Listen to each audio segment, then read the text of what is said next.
Okay. I think we're on. I think we're live. Yes, indeed. I'm doing another live stream today, boys and girls. You are not going to believe what your boy just went through over these last 24 hours. It's absolutely ridiculous. And I'm a little calmer now, so I can talk a little bit about everything I've been through with Apple in the last 24 hours. In fact, in the last 28 days. It is just ridiculous what's been going on. But anyway, I just want to give you a brief recap about what's going on and where I'm at right now this morning. Let me tell you something. Yesterday, after the live stream, I was feeling all kinds of ways about Apple and all the stuff they've been doing to me. 28 days in recovery. Yesterday was supposed to be the day that I get my phone back. So, they were supposed to send me an email or a text or something. It never happened. So I called them and we went through all kinds of stuff yesterday morning. And then I came on here and whined and moaned about it for a good hour. And then after I got off the live stream yesterday, I went back into the office and I had an old phone that my mother-in-law was keeping. So I was told to take the SIM card out of my new phone and put it in the old phone to try to get the text message that was sent. Why would you send a text message to a phone that's blocked and unusable? Apple is supposed to, I thought they were smarter than this. So anyway, I've got the additional phone. It's an old Apple SE, and I've got my Apple phone, my iPhone 11, and my wife's phone, and I've got all these phones, and I'm pulling out all these SIM cards, and they're having me do this and that, and then she gets control over my wife's phone so she can see everything on the camera. So my wife's holding the camera so that this woman from Apple can watch me switch out the SIM cards. I'm on the phone another 2 hours with Apple yesterday, and 2 more hours on the phone, and they put my phone back in recovery. Yes, they did.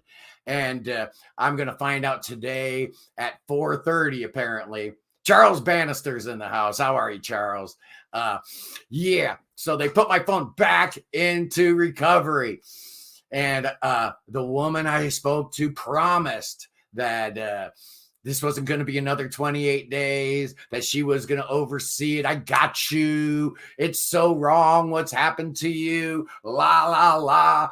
And at the end, all she could say was, I'm sorry. And here's a free year of Apple TV. Look here. If I wanted Apple TV, I would have gone ahead and bought it a long time ago. There is not one show on that horrid streaming platform I'm interested in watching. Not one. But hey, they shot me a year subscription to it. I don't know why. What they really should have done is shot me a new iPhone 14. That's what they should have done. But obviously that didn't happen. JBL L100's in the house. Welcome aboard. I just came on here to give a brief recap of everything that I've been going through and what's going on with me versus Apple. It's obvious that Apple does not want me to get this phone back up and running. They clearly think that I'm some kind of hacker from North Korea or Russia. So hopefully with all the screen grab and screen share where I was, showing the cameras, and showing all the phones and all the SIM cards, and then I'd show her my face a little bit so that she'd know that, I am not a terrorist. I am not a hacker. I'm just a guy who has been without my phone now going on 29 days without a phone. Matt Banyan's in the house. Hey, Prog, what's up? The president of Highland Park is also here. All right. I don't know what that means, but you're more than welcome to sit in while I gripe and moan and complain about everything that's going on. it's just a bad timing type of situation here. And I think that's really what got me going yesterday more than anything, was just thinking about, I waited patiently for 28 days like a good boy. I wasn't calling them every day. I wasn't harassing them. I wasn't sending out, incendiary emails to Tim Cook. I wasn't doing any of that stuff. I will admit that 29 days ago, actually, the guy I was talking to was, he was just a jerk. His name was Brett, and he was a senior advisor with Apple, and he just gave me all kinds of attitude. And I'd be lying if I told you I didn't give it to him right back. And that may be why my phone was put in recovery for 28 days. I don't know. But, Highland Park, Pittsburgh. Okay, I got you. Roger that. Yes, your boy was born in Pittsburgh, but I only lived there for a very brief amount of time. My dad was getting his PhD at Carnegie Mellon. I think it was called Carnegie Tech back then. Bayou Maccabees in the house. Yes. And I am going to blow off some steam because that's what I do. The great Jim Newstead has showed up here. Thank you, sir. I talked about being Tom Cruise, an interview with a vampire. I guess I am like Lestat. One's great and powerful, and I'm reduced to eating rats in a old abandoned house in New Orleans, and that's what it feels like. I'm reduced to only doing live streams. It's the only thing I'm capable of doing right now. And, it's been okay, but it's just not the same thing at all as the regular content that hopefully at some point we'll be able to do. The girl at Apple yesterday told me that there was a real good chance that it'd only be like a 3 or 4 day turnaround. And if that is the case, then next week the Prog Corner will be back in its previous glory, in its former glory. Because, the last 4 weeks I've been just doing this kind of stuff. It's great. It's fun. I enjoy it. But, I forgot you were in Pittsburgh. Oh, I'm actually in Ohio now. I lived in Pittsburgh for the first year of my life. And then my dad took a job at North Carolina State University in Raleigh, so I lived there until I was like 5. Then he took a job at Marquette University, so I was there until I was like 14. And then he bought a sailboat, and the 2 older kids were already off to college, whatnot. So it was me, my mom and dad, and my kid brother on a 30-foot sailboat for 5 years sailing the Caribbean. Yeah, I did not go to high school at all. So when we got back to Florida when I was 18, my dad said, okay, where do you want to get dropped off? So that's how that started. But as you can see, I'm geared up with Evership today. Thank you, Shane and Bo and Shane's wife, Michelle, hooking me up. Really cool. They didn't have to throw me a t-shirt and a skull cap, but I certainly appreciate it. They certainly know that, the beanie, the skull cap is kind of my thing. So, they, I guess, wanted to see some Evership on the channel because they hadn't been seeing enough the last couple weeks. Yeah, not an army brat, an academic brat. Absolutely.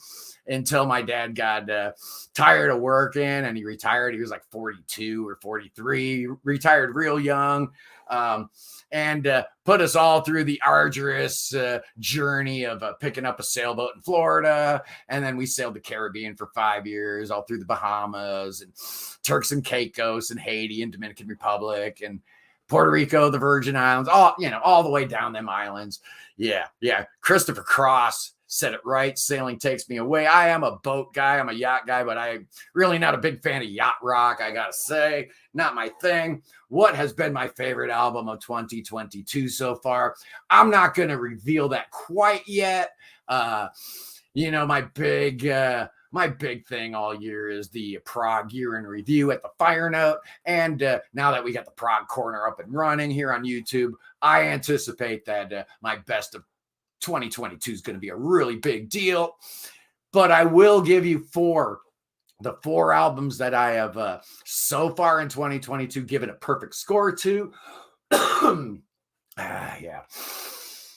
First off, Ben Crave and Monsters from the Id. I love that album. Really, really good. Second perfect score I gave was Capricorn's Constant, The Murder Wall, just amazing. The third one was JPL Sapiens Part 3, his finale to his trilogy.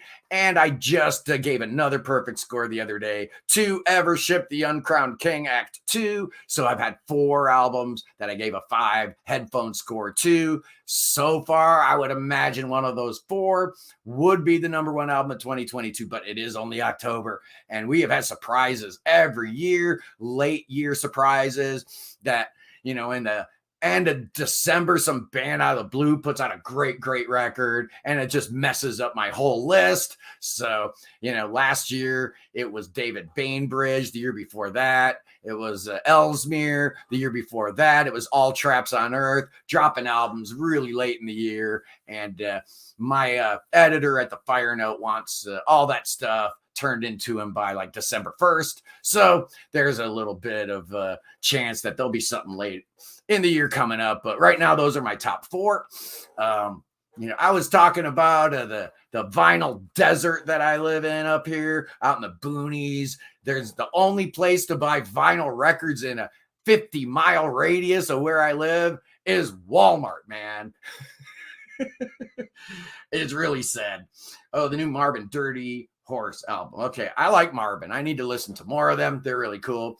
But my local Walmart had a couple pieces of vinyl that I bought the other day. So I'm going to crack them open because I haven't even looked at them yet.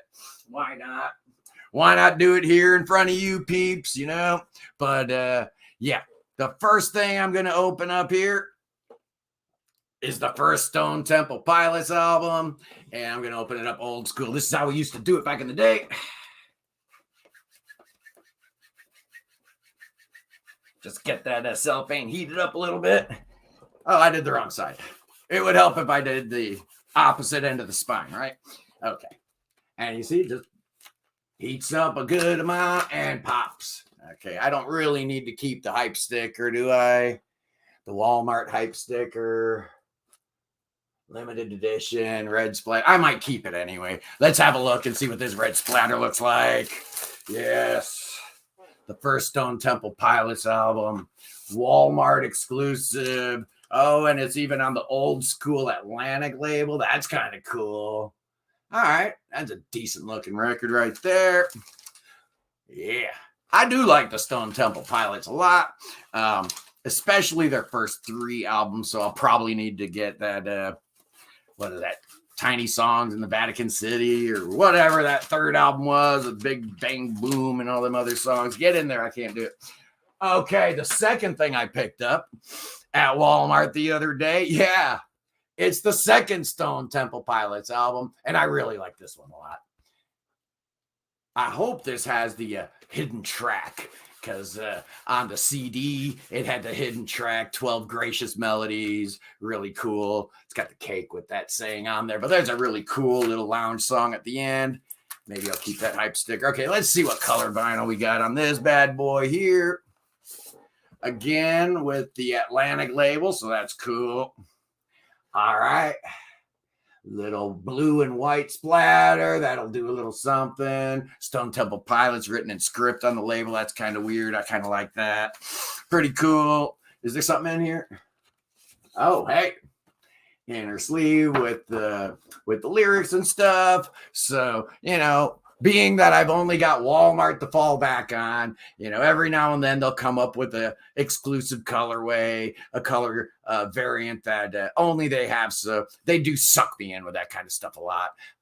I got to admit. Hey, Jeff Shilka is here. How you doing, sir? Welcome. I was just telling the peeps about my Apple battle. Round 2 is going on. And apparently today at 4:30, I am going to be getting either a phone call or a text or something, supposedly on my wife's phone, right? Because my phone doesn't work. Let's see. Yeah, here it is. Here's my wife's phone. Let's make sure we don't have anything yet. But apparently around 4:30 today, I'm supposed to be getting some kind of message from Apple about what the heck is going on. I was told by my rep that it would not be 28 days. But you know what? That's what happened 28 days ago. The guy said, well, it's, it could be 2, 3, 4 days, it could be longer. No one ever said nothing about no 28 days. So when Mary from Apple yesterday told me that, I'll make sure it won't be 28 days this time, I kind of take that with a grain of salt. You know what I mean? Let's see what Sam, how do you pronounce your name? Samu Sarin 311. He's clapping back at Bayou. I'm anticipating Stumpwork by Dry Cleaning will be my favorite album of 2022. I really like Dry Cleaning. That's a good call. I like them a lot.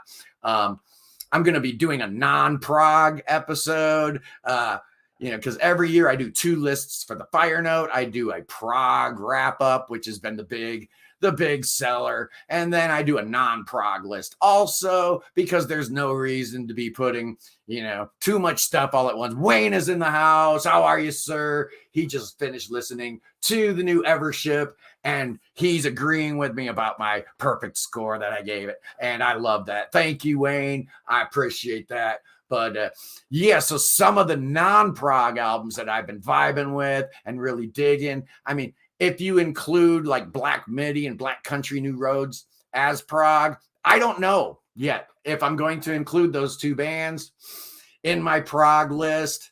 Yeah, they're very progressive, but are they pure prog? I don't know, but I'm really digging records by Wet Leg. Their record is just fantastic. I'm really digging that. Guided by Voices has put 2 really, really good records out this year. There's been some phenomenal records out this year, prog and otherwise. So it'll be fun to put together those lists. We got Jeff, we got Wayne, we got a full house here. We got some good people here, and as you can tell, I'm in a little bit of a better mood today. I haven't been yelling and screaming all day, so I still have my voice. That was weird yesterday. Halfway through the live stream, I'm like, I can't talk anymore. What am I going to do? My mouth is my moneymaker up in here. Yeah, Black Midi, Def's Prog, they are definitely progressive. Am I going to include Hellfire in my top 25 prog albums of 2022? Well, it's definitely one of the best albums of 2022. It definitely deserves to be on one list or the other. I'm still not sure. I'm leaning towards including Black Midi and Black Country New Roads as prog. And, but we'll see. What else have I been listening to? I don't know. Like I said, I just got these Stone Temple Pilot vinyls, so I was pretty happy about that. Like I said, there's no place that sells vinyl because I don't even have a thrift store or anything that sells vinyl around me. It's just ridiculous. Not cool at all. But what am I doing here? Oh, yeah, I was going to get some stuff out if I can find some stuff here. Yeah, my list of stuff that's come out this year. I got my prog list here. Man, so far, how many do I have? So far, I've listened to 175 prog albums this year. So the idea is I listen to all the prog, so you don't have to. But I understand that I'm only listening to a very small percentage of what's out there because there's so much stuff that's out there. Black Country New Roads is more post-rock, not as much prog. Yeah, yes and no. I kind of hear about the same level of progressiveness with both of those bands, but maybe Black Midi's a little proggier, I guess. I don't know. I love them both. I love all 3 of Black Midi's albums. I love both of Black Country New Roads albums, and I am really curious to see what they do without their lead singer going forward. It'll be really, really interesting. So, yeah, but I've got all kinds of stuff here. It's just been a fantastic year, and I've only reviewed like a couple things, so I gotta get off my butt and review some more stuff because there's some great records I haven't reviewed that I want to. Regal Worm just put out a great record. The new Motorpsycho is actually growing on me a lot. There's an Italian band called Ranastrane. They just did an album about the movie Apocalypse Now. That's really great. I want to do a review of the new Bubble Math. I didn't do it. Deer Hunter. Oh, man, there's so many great records that I just didn't even touch or even talk about. And I'm getting more and more every day. People keep sending me stuff, and I apologize if I don't get around to reviewing your album. I'm a bum, But who else? Moonletters, their new album is really, really good. Samurai of Prague have put out 2 records this year that are both great. There's a new Carrie Livgren solo album that's really, really good. Dave Kersner's got a new album out that's really good. Bjork's got a new album out. Magma's got a new album out. Cosmograph, Glass Hammer, King Gizzard's put out 3 records this year so far. And I just ran into a band called Time Dwellers that I'm really digging. Prog Archives does not list them. I don't know why. They sound pretty prog to me. Dreadnought is another one that has been creeping up on a lot of people's ratings, and a lot of people really digging that. Arena's got a new album out. I mean, there's just so much stuff, and I can't do it all. So I usually only talk about the records that really, really get me, and that's where I'm going right now. I don't know when I'll be able to do a review, so I just am going to talk real briefly about the brand new album from a neo-prog band called Comedy of Errors. Their new album, Time Machine, is blowing my mind. It is so good. Wow. And I'm not even a huge neo-prog guy. I like IQ. I like me some Marillion and Pendragon and whatnot. But this new Comedy of Errors album called Time Machine, it's fantastic. It's 2 long songs and 3 short songs, and that's it. So the whole running time's like 42, 43 minutes. It's old school kind of record. You can listen to it real quick in one sitting. The short tracks are great, but the 2 long songs is a 15-minute song called Wonderland. That is just amazing. It's so good. But then the final track, the title track, is a song called, well, it's the title track. You know what it's called. It's called Time Machine. And wow, it's blowing my mind right now. I cannot stop listening to this record. So I just thought I'd talk about that real briefly. Let's look at the comments here. Bayou Maccabees talking about Snarky Puppy. Good call. Great band. King Buffalo. Yeah, love those guys. Seen them live a few years ago. Whoa, Fat, don't know. And Lalu Paint the Sky. A lot of people have been really digging this Lalu album.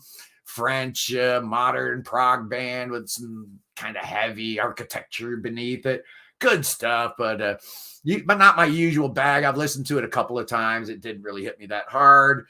The new Bjork is surprisingly great. Honestly, that first song on the new Bjork album hit me really hard, and I got real excited for a minute. And then the second song didn't do it for me. The third song didn't do it for me. So, Naomi's in the house, 365 Days of Prog. If you want to come on up here and talk to me, you're more than welcome. I'm gonna put me a little link up there. So if anybody, wants to commiserate with your boy, come on up here. But just to reiterate, Naomi, I'm back in recovery. I find out today at like 4 or 4:30 if it's going to be a couple days or another 28 days of Apple jail. Don't know yet, but we're definitely going to find out around 4:30. So it's going to be a very big day for the Prog Corner, because if I'm shut down for another 28 days and I can only do live streaming, it's going to really mess with my head. I'm not going to lie. It really is. I'm a prideful guy, and I like my videos to look a certain way. I want my videos to get a certain amount of hits and views. And, the YouTube algorithm is something that you got to look at. I obsess over my analytics. I promise I'm an idiot, but I do it anyway. I know it doesn't matter. I got monetized in May, and I think since then, this channel has generated like $500. So, nobody's getting rich talking about prog rock, that's for sure, but we're having a good time nonetheless. Naomi from 365 Days of Prog. If you guys don't know her channel, it's just incredible what she does over there. She is reviewing 1 album a day, every day for an entire year. I just love it. Her little intro. I may not have heard all the Prog albums, but I'm going to give it a try. And I love that spirit. I love that attitude. She's amazing. Her channel's great. But I've got so many episode ideas building up on me that I just don't want to do in the live setting, in the live stream setting. And that makes sense because, this is good for certain things. And, my traditional, regular, edited videos, I guess, are good for other things. But at the very least, I can come on here and moan and complain and commiserate. Wu Bino is seeing Renaissance Thursday in New Jersey. Wow, that sounds amazing. I have watched some YouTube clips of Annie Haslam performing in the last couple years. She's still got it, man. The greatest female voice to ever grace our beloved genre, and it's not really even close. Annie Haslam is a goddess. She is just one of the greatest musicians, greatest talents. I never saw Renaissance. I wish I would have. I know they toured a bunch in the U.S. when I was a kid, but I only got into Renaissance. I came pretty late.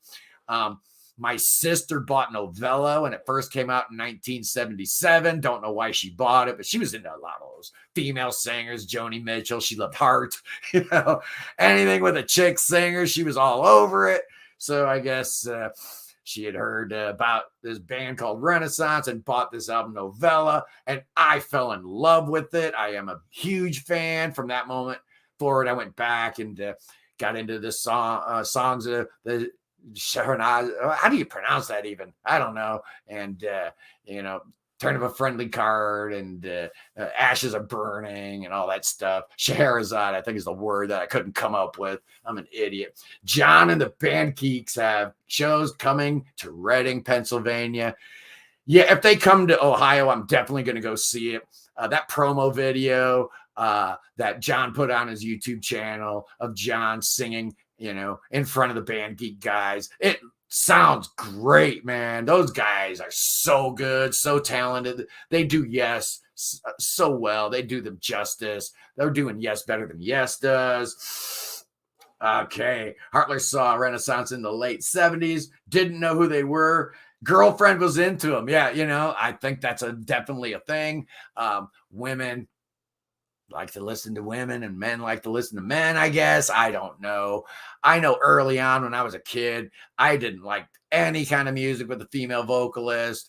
Renaissance was probably the first one that I ever listened to that I actually liked. Wow, what an idiot, man. What a dummy I am. Come on, man. I mean, it's ridiculous, but this is the same kid in the 70s that wouldn't listen to Italian Prog because they weren't speaking in English. So the only PFM records I heard were the two with the Pete Sinfield lyrics. I was an idiot. And luckily, I'm still an idiot, but not quite as dumb as I used to be. A pocket full of heap, Wayne saying the Pink Floyd rankings video. I could maybe do like a Pink Floyd rankings video as a live stream. That could be fun, because everybody knows those records. And I don't think you need quite the visual aids to really discuss a band like that everybody knows. Everybody knows their records. Everybody knows what the album covers look like. So you don't really need a whole lot to get you in there. Yeah. I always prefer female vocals personally. All my favorite singers are female. Well, I've gotten back into the correct frame of mind where now I have some female singers that I absolutely adore, some bands with female singers that I couldn't live without, bands like Magenta, bands like Kaipa, you just name it. There's so many fantastic female singers out there. It's okay. I only listen to English lyrics still. Wu Bino. Yeah, it's all right. It happens, but then one day something's going to happen and you're going to realize, man, these lyrics are terrible. I sure wish they were singing in another language so I didn't have to actually analyze how bad these lyrics really are. And I think that was the first thing that really got me going about the Italian Prog, was that moment I realized some of these lyrics are just god awful. They're terrible. And it is kind of a sore spot amongst a lot of Prog aficionados, is that Prog lyrics just sometimes are ridiculous and goofy. So maybe it's better sometimes that I don't even know what they're singing about. And Evanescence is a good call. Grace Slick is a good call. I'm going to throw Deerhoof out there. I'm going to throw Blonde Redhead out there. I'm going to throw Metric out there. I'm going to throw Feist out there. Stars. There's so many great female singers out there these days. Naomi says Italian in the context of Prog isn't a language, it's an instrument. Yeah, it absolutely is. And that's kind of how I listen to it, not as a vocalist singing words that I might care to parse out the meanings of. I just want to hear the notes and how they're playing, the timbre of the guys saying whatever. PFM and Leorme's English releases are insults to the universe. Not good, especially that Leorme one was terrible. The Bonko one was slightly better. I guess Maxophone put out an English version. Terrible, just awful. Debbie Harry ruled in her day, born in Miami, Florida. I love Debbie Harry. She was great. Maggie Riley, Anita Hergerland. I don't know who that is, actually. I'm embarrassed. Chelsea Wolfe, love her. She's another one I dig big time. Oh, you're going to just be rattling off all kinds of people, aren't you, Dan? Ofra Haza, good call. Yeah, we're going to talk about female singers, I guess, here a little bit, and that's fine with me. I am just absolutely in love with Magenta. I love Christina Booth. I love her voice. Mostly Autumn has had not one, but two amazing lead singers. Just fantastic. Candy Givens as Zypher was amazing. Okay, yeah, I know Zypher. I remember them. Good stuff, but yeah, females in Prog have always been kind of second-rate citizens, and that needs to stop. I mean, anybody ever heard Curved Air? Come on, let's get over this. Yeah, Annie for sure. Annie Haslam all day. Sonia Christina. The singer is Saint Just. Yeah, she was good. What was her name? There's a lot of great female singers out there, and they just don't get their due. Or it's like we put them in this category where the first thing you say is, oh, it's a female-fronted band, and I find myself guilty of that. I think the first thing I had talked about with the opening act for Iron Maiden, the band was called Within Temptation, and I think the very first thing I said about them was female-fronted. You know, who cares? Who cares, you know? Is it a good singer or not? That's really all that I care about at the end of the day. But, you know, we have been here for 31 minutes, and I'm still feeling a little bit salty. But I got to say, just getting on here and talking about my problems absolutely makes me feel like my problems are really minor and minuscule, and they don't matter at all, because they really don't. They don't at all. This is first world stuff. I'm crying like a little baby because I don't have my phone. Yeah, come on, man. People live for decades, centuries, and millennia without a cell phone. I think I'll be just fine. Hartler Taylor, I dig the Chicks, the Dixie Chicks. Yeah, Claire Hamill, another great call.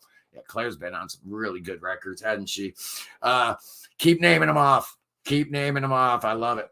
So at 4:30 today, I'm supposed to get the email of destiny, the email that will determine the immediate future of this channel. Will we continue with this abomination that is a live stream, or will we actually be able to put together some decent content again, like the good old days? Let's drink to that.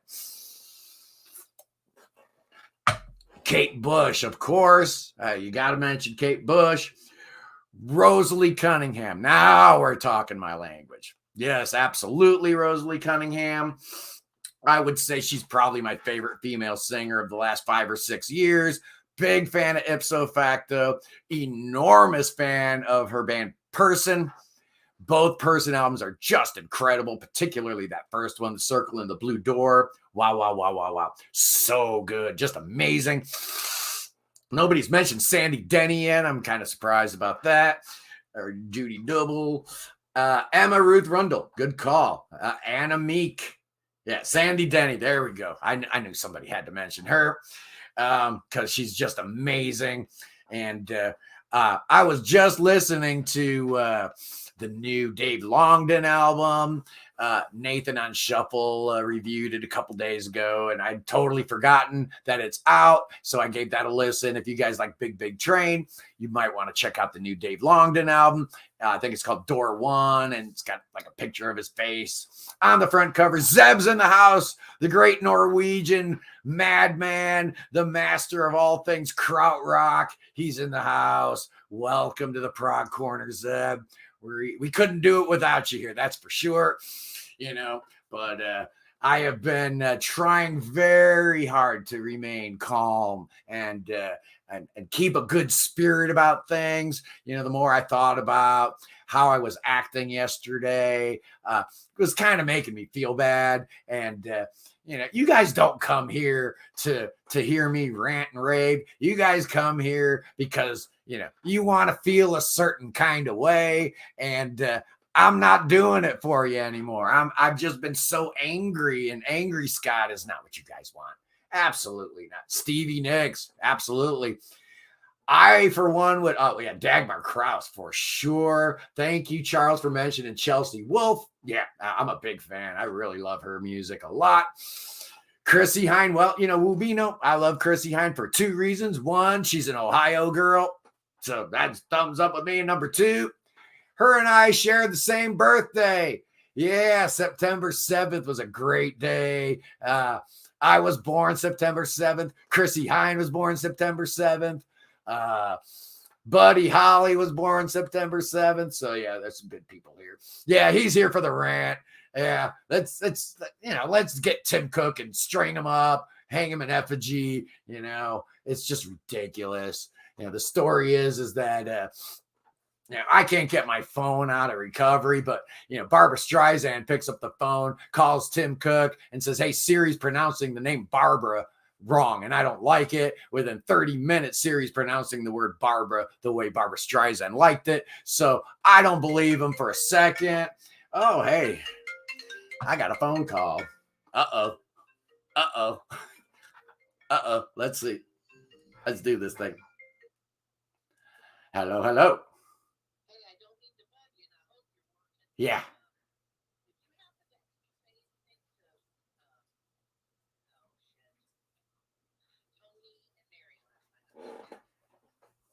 No, I did not.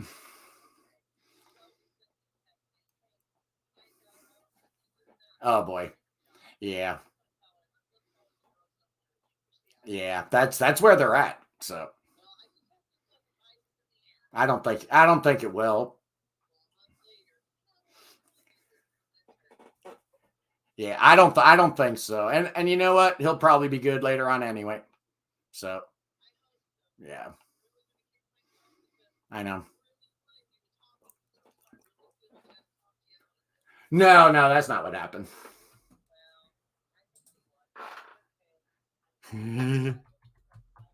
Nah, I think we'll be all right.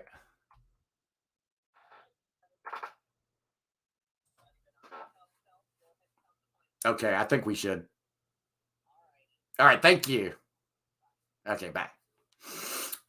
Well, as you could probably tell by my changed affect there, that was the boss who also I cut a little bead of sweat too.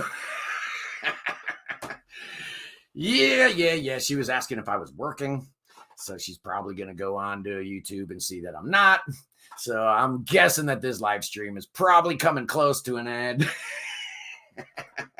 But I just wanted to give you guys a brief update on where I'm at today at 4:00/4:30. We're going to get a little bit of info from Apple, and we're going to see where we're at. Hatfield in the north. Yeah, the north. That's absolutely Zeb. Good call. Stella Vander. Yeah. The Magma album just came out, the brand new one. I've listened to it 2 or 3 times, and it sounds exactly like a Magma album. James MR said, I just subscribed a few weeks ago. The fact that your iPhone broke and you're live streaming is a good morning show. Thanks for the knowledge. You know, there is Judy Dibble. Yeah, I love her. Awesome. You know, it is actually helping me out in that I am, you know, maybe expanding what we're doing here. And maybe this is creating a little bit more of a tighter knit community, you know, because I'm here and I can interact and I can read your, you know, live chats and everything. So, and it's probably good practice for me anyway, just to, you know, hit record and go, you know, without having any preconceived ideas about what I'm going to do. And, you know, so hopefully you guys don't mind too much. Hopefully next week we'll be back up and running with our regularly scheduled content. But we shall see how that goes. It's the Prog Corner Live. I like that.